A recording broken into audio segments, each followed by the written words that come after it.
How do THC and CBD help the brain? You're in luck! Because this paper just came out with a lot of great charts as well as the excellent title, The Neurotherapeutic Arsenal in Cannabis Sativa. Let's check it out. I'm Lex Pelger. I do Canna Education for CV Sciences, the makers of Plus CBD, who's excellent CBD and THC products for your brain and your health. Luckily, this paper covers more than just THC and CBD, but it does start with them. And if you look at the top, there is the CB1 receptor, it's mislabeled as CBD1, but the CB1 receptor is all over the highest levels of your brain, and it is the most widespread receptor of its type in the entire human brain. That's how important the cannabinoids are in your brain. Then you have the CB2 receptor. This is on virtually every organ of your body and is very tied up with your immune system. When THC and CBD work together via these cannabinoid receptors, it does things like regulate the lipids. And the lipids are now seen as a widespread signaling system. They used to be seen as like a biological backwater and just the food that cells would use. But now we know that cells and neurons are very, very closely paying attention to lipid levels, and it's a way to send signals across the entire body. So not only are the lipids food, they are a very delicate signaling system that the cannabinoids use. Also, they cause anti-inflammatory effects. If there is anything proven about the cannabinoids, is that they are anti-inflammatory in a wide range of conditions and cell types.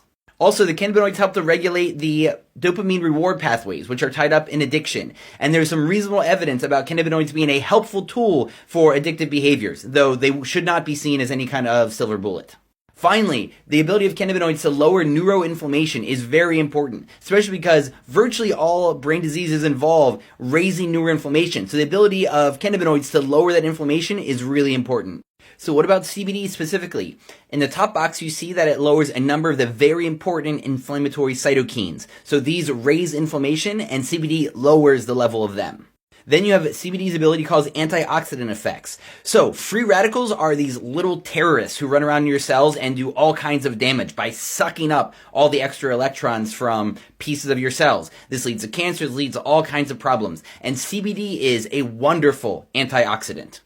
CBD also lowers the accumulation of macrophages, which are a type of white blood cell that eats invaders in your body, which is a good thing, but you don't want too many of them. One of the signs of obesity is getting too many macrophages and leading to a permanently inflammatory state. So you want to prevent that, and that's something CBD helps with. Next, P38MAPK is a response to stress. Its ability to cause neuronal apoptosis is important. That's programmed cellular suicide. So when you have a neuron who is becoming damaged and might be leading to damage in the brain, this gets rid of it. Lastly, this is a gene related to immune system homeostasis, and when it becomes dysregulated, that's involved in many different diseases. So the ability of CBD to help lower that is important for immune system health. Now THC, which is also very, very anti-inflammatory. It also helps the T cells of your immune system to commit cellular suicide when they're getting too activated and there's getting to be too many of them. Lastly, amyloid plaques are a hallmark of Alzheimer's disease, and THC helps to reduce their aggregation. On CBG, this is all about its anti-inflammatory effects for the brain. There's actually a lot more data than this, but you can see my CBG video in the cannabinoids playlist. There's also the terpenes that we don't have time to cover today, but I have a full playlist of. And then there's the flavonoids, which are not as well studied, but are quite intriguing, and have been shown to be quite potent anti-neuroinflammatory agents. And finally, the last thing the paper talks about is the entourage effect, which is the idea that all of those cannabinoids and terpenes and flavonoids and fatty acids that are found in a good hemp extract all work together for good for the benefit of your brain.